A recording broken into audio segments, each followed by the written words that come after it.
नमस्कार दोस्तों, जैसा कि आप स्क्रीन पर देख सकते हैं, आईडीबीआई बैंक के अंदर एग्जीक्यूटिव सेल्स एंड ऑपरेशन जिसे ईएसओ बोलते हैं, इसकी वैकेंसी आई है।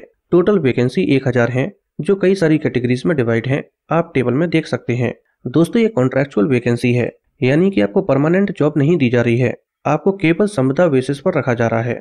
आइए दोस्तों, आज डिटेल में जानते हैं कि इसके लिए आपकी एज क्या मांगी गई है, क्वालिफिकेशन क्या मांगी गई है, सिलेक्शन प्रोसेस कैसा होता है, और अगर आपका फाइनल सिलेक्शन हो जाता है तो आपकी सैलरी क्या होगी। दोस्तों, इसमें आपकी एज 1 अक्टूबर 2024 को 20 से 25 साल के बीच होनी चाहिए। अगर इसे थोड़ा सा डिटेल में समझा जाए तो आपकी डेट ऑफ बर्थ 2 अक्टूबर 1999 से लेकर 1 अक्टूबर 2004 के बीच होनी चाहिए। तो आप इसका एप्लीकेशन फॉर्म भर सकते हैं और एग्जाम दे सकते हैं।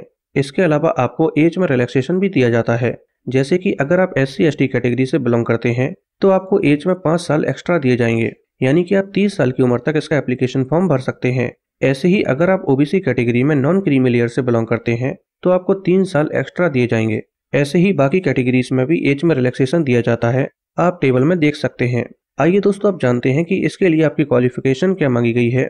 दोस्तों, यहाँ पर आपकी सिर्फ ग्रेजुएशन कंप्लीट होनी चाहिए, और वो किसी भी सब्जेक्ट या किसी भी स्ट्रीम से हो सकती है, और किसी भी कॉलेज या किसी भी यूनिवर्सिटी से हो सकती है।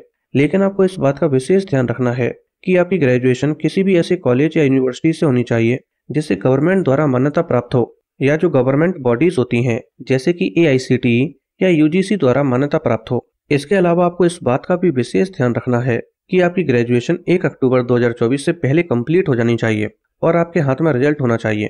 आइए दोस्तों, आप जानते हैं कि इसमें आपका सिलेक्शन प्रोसेस कैसा होगा। दोस्तों, यहाँ पर आपका सिलेक्शन 4 स्टेज में डिवाइड होता है। सबसे पहले आपका एक ऑनलाइन टेस्ट होता है, उसके बाद आपका डॉक्यूमेंट वेरिफिकेशन होता है, डॉक्यूमेंट वेरिफिकेशन होने के बाद आपका पर्सनल इंटरव्यू होता है, और लास्ट में आपका प्री रिक्रूटमेंट मेडिकल टेस्ट होता है। आइए दोस्तों, ऑनलाइन टेस्ट के बारे में थोड़ा सा डिटेल में जान लेते हैं। ऑनलाइन टेस्ट 4 पार्ट में डिवाइड होता है, जिसमें टोटल क्वेश्चंस 200 होते हैं, और हर एक क्वेश्चन 1 नंबर का होता है, यानी कि टोटल मार्क्स भी 200 ही होते हैं, और ये टेस्ट 120 मिनट का होता है।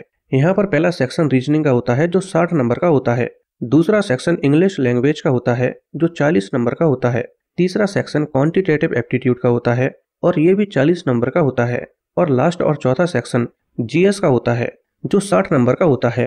इसमें नेगेटिव मार्किंग भी होती है, जो 1/4 की होती है, यानी कि अगर आप 4 क्वेश्चंस गलत कर देते हैं तो आपका एक सही आंसर भी गलत कर दिया जाएगा। दोस्तों, इस टेस्ट में आपको हर एक सेक्शन में तो क्वालिफाई करना ही होगा, साथ में आपको पूरा टेस्ट भी क्वालिफाई करना होगा, और क्वालिफाई मार्क्स कितने होंगे ये बैंक डिसाइड करेगा। इसके बाद आपका इंटरव्यू होगा, और इंटरव्यू 100 नंबर का होगा, जिसमें से आपको इंटरव्यू क्वालिफाई करने के लिए 50 नंबर तो लाने होंगे। और अगर आप SC/ST OBC या फिजिकली हैंडीकैप्ड कैटेगरी से बिलोंग करते हैं तो आपको 45 नंबर तो लाने होंगे। दोस्तों, अगर आप SC/ST OBC या फिजिकली हैंडीकैप्ड कैटेगरी से बिलोंग करते हैं और रिजर्वेशन चाहते हैं तो आपके पास कास्ट सर्टिफिकेट होना चाहिए, और वो भी सेंट्रल गवर्नमेंट का होना चाहिए, क्योंकि यहाँ पर स्टेट का कास्ट सर्टिफिकेट मान्य नहीं होगा। आइए दोस्तों, अब बात करते हैं कि यहाँ पर आपकी सैलरी क्या होगी। तो आपकी सैलरी 29,000 रुपए पर मंथ होगी पहले साल, और दूसरे साल से आपकी सैलरी 31,000 रुपए पर मंथ होगी।